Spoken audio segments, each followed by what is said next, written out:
Alright, so this is going to be the full video. I am going to break down a simple guide to a successful powerlifting block. So let's define a powerlifting block before I get into the nitty-gritty details. So what a powerlifting block is essentially a cycle. Usually it is going to be 4 weeks. And the goal of a powerlifting block is to ramp up your weights for, typically it's going to be singles, and then as well as your back down sets and your accessories as well. You want to try to increase your accessories. I would say less than in one block. You don't always want to try to push accessories because they are just going to be overall way harder to progress than compound movements, the squat, bench, and deadlift. So I'd say from block to block, that's the time you want to increase the weight that you're doing for your accessories. But if you can and you feel like you have that strength to increase somewhere along the block, maybe from week 1 to week 2, or maybe from week 1 to week 3, whenever you feel like you have the strength to push your accessories, if it's feeling easier, then you want to push your accessories. So yeah, a powerlifting block is when you ramp up the weights, and the end goal is the last week of the block. That's when you want to push, you want to peak for it. And the way you peak is you start at a solid baseline of a weight that you can easily hit for multiple reps. It should be very beautiful. The single that you do, for example, on a squat, let's say on week 1 you have the RP 4 to 5 squat. You want that squat to look effortless. You want that brace to be on point. You want that bar to be nice and tight and glued to your back. You don't want it to be, loosey-goosey. You want it real tight. You want a good brace. You want to hit all the way down to depth, and it needs to move fast and concise, okay? That's the goal for week 1. On week 1 of a block, you always want to take something that you could easily hit on any given day for like a set of 4 or a set of 5, okay? A set of 5 or a set of 6 reps. You want to hit a very, very easy weight every single time on week 1, and it doesn't matter how good you feel on that week 1, you just take a very easy weight, okay? Throughout the block, you can see the RPE start to ramp up, okay? On week 2, it's gonna go up to the RP 5 to 6. So let's say on week 2, you're not feeling as good as you felt on week 1, that's perfectly fine. You could retake the same weight and it would still be an RP 5. But if you're feeling good, you can increase the weight and go for an RP 6. And it's the same every single time. So you see how I'm always keeping the same RPE from the last week into the next one. So the highest on week 1 is 5. It'll go into a 5 as the lowest on week 2, and then a 6 as the highest on week 2 is the lowest on week 3. And you get what I'm saying here. There's a common trend. And so the reason I put that there is because some weeks you're not going to feel great. Let's say you feel really good week 1, week 2, and then week 3 you're not feeling too great. Let's say you had a really hard day at work, long day at work, you didn't get sleep. There could be so many variables as to why we're not feeling good on the day. Maybe everything was fine. Your nutrition, your sleep, and your rest and recovery was perfectly fine. But for some reason that it just happens sometimes where you feel extra fatigue, you don't feel the strength. So you take the lower RP on that day. And this is what you're going to do to successfully peak. The reason we start at a very, very low and light RPE is because we want to start practicing the lift with perfect technique and form and feel confident. You slowly ramp up, your central nervous system is starting to, get used to that weight on the bar, and it'll start to kind of like, it'll just stay consistent from week to week. You won't really hit this like extra heavy weight that you're not ready for. You prepare your central nervous system, you prepare your body to be able to hit that RP8 signal that we all fucking love to do, all right? You prepare yourself, you slowly ramp up. Now this is an example that I'm gonna use because this is kind of what I do. I do 4 weeks, I fatigue quickly, but a lot of people you could just take it as an example of someone who does 6 weeks. You take multiple weeks of RP 4 to 5. Like the first 2 weeks will be, RP 4 to 5. Maybe week 2, you could hit something that is RP 4 to 5, but it's going to be heavier, for example. So you could spread out a block a lot longer, but it really all just depends on the person. I'm using this because this is my example that I can relate to and that I can portray as best as possible because I know, because I've been through it, this is what I do pretty much all the time.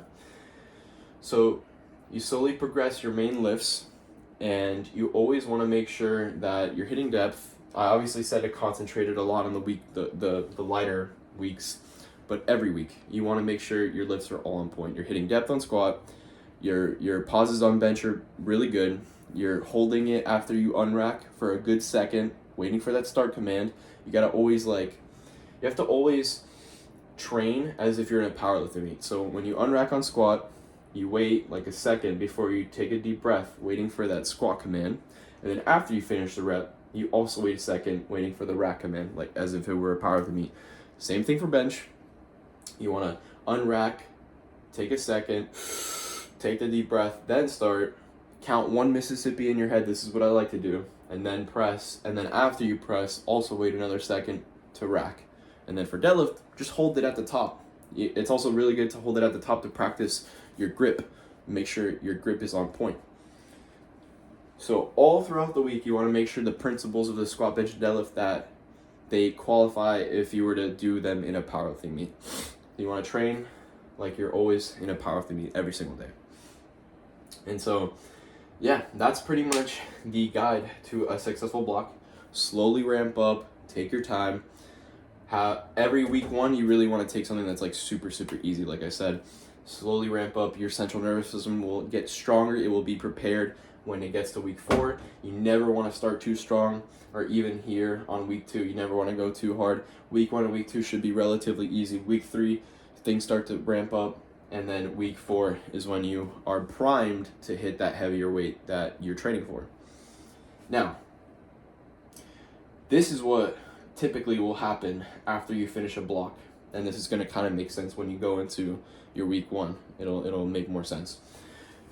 For me, you could consider a deload period, or you can consider a pivot period where I'm not necessarily pushing super hard. I'm taking RP 4 to 5s for 1 to 2 weeks, and as of recently, I actually took a 3-week deload where I was taking it really easy. And the reason this is used is when you feel overworked. So I was dealing with a shoulder injury, my right front delt for when I was benching, and overall just feeling fatigued from squat and bench. From squats, deadlifts, and bench. I hit PRs on all 3 lifts, one block, or multiple blocks in a row, and I didn't give myself enough time to recover from that, so I kind of just got hammered on the last time that I hit PRs. I squatted 645, I bench pressed 452, and then I deadlifted 640. I attempted 672, but didn't get it. It was pretty close. But previous blocks, I've been PRing on squat, bench, and deadlift every single block. I think it was like 3 blocks in a row that I was PRing, and I only was having 1 week deloads, and that, for me, that wasn't enough time to be able to recover my tissues and get back into the blocks. So that's why I have 1 to 2 weeks. I actually should probably make it 1 to 3 weeks, depending on how hard you're pushing yourself on that week 4 and how burnt out you feel. It's all dependent. You can honestly take as many deload weeks as you need. If you're on an off season and you're not approaching a meet, take as long of a time as you need. If you're dealing with an injury that you really need to recover, you need to prioritize recovering that. You do not want to be hopping into blocks when you're dealing with some sort of pain. The only time you want to try to do that is if you're approaching a powerlifting meet, and you kind of like have to suck it up until after the meet. But still kind of baby it on whatever lift hurts you in a certain area. Baby that lift even if you're in a block. Take only up to like RP 5 to 6 is what I would say if you're dealing with pain. But a very good way of handling fatigue or pains or injuries, those 3 things, that's when a deload and pivot weeks come in. You want to hop into a period, and let's say you feel pretty fresh after week 4. You could honestly just hop into week 1 again. You don't always need to take a deload or a pivot. You could just hop back into week 1. It's all very dependent. Powerlifting is very dependent on many factors. Everything in life is dependent on many factors. So yeah, if you feel good after week 4 and you hit your RP 7 to 8s and your body feels fresh, you could honestly go into like a week 5 and like go for an RP 9. The only times you want to go to RP9 are if you're in prep, like the second to last block. But if you're not on prep, then you just go back into week 1 and you keep building PRs until on 1 week 4 you feel really burnt out, you're dealing with pain, you're like, your tissues are screaming, please help me, please give me recovery. That's when deload and pivot week come in. So that's pretty much it. When it comes to compound movements, I've been referring to that a lot, but in the beginning of this video I mentioned that on accessories it's safer and smarter to build upon each block, not necessarily within the block. You don't want to build the weight, you don't want to increase the weight that you're using for the accessories, because that's just going to add extra stress and it could lead to injuries. Yes, you want to push your accessories, but do it block to block. That's probably the smarter and safest way to do it. That's kind of how I do it, unless you introduce a new accessory that you haven't really trained much, then within the block you could probably increase that load. When I say, okay, so let me get into back down sets. Mainly I'm talking to, when I put these RPEs up, they are for your singles or doubles or whatever your top set is. Your top set, this is what the RPE is referring to. For your back down sets, what I like to do and what has worked for me historically is start with like an RP 6 or 7, and then I don't really think about it as increasing the RPE per week during the block.